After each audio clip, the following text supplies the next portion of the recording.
How to start Canva Pro free trial. Now if you want to start free trial for Canva Pro, because now maybe you think that you want to upgrade, for 30 days Canva will offer you a free trial. So all you have to do is just go to canva.com, and this is the kind of interface you will see.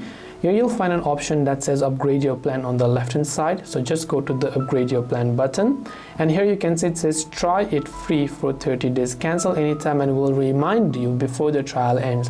So you don't have to worry about even getting auto charged when the trial ends, because they will remind you basically.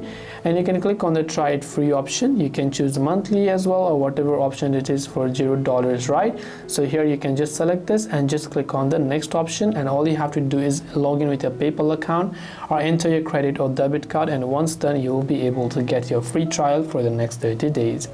And this way you'll be able to get Canva trial for 30 days. Hope this video was helpful. If you have got any questions, feel free to also leave them down in the comment section. Thank you for watching till the very end of this tutorial, and see you soon in our next video.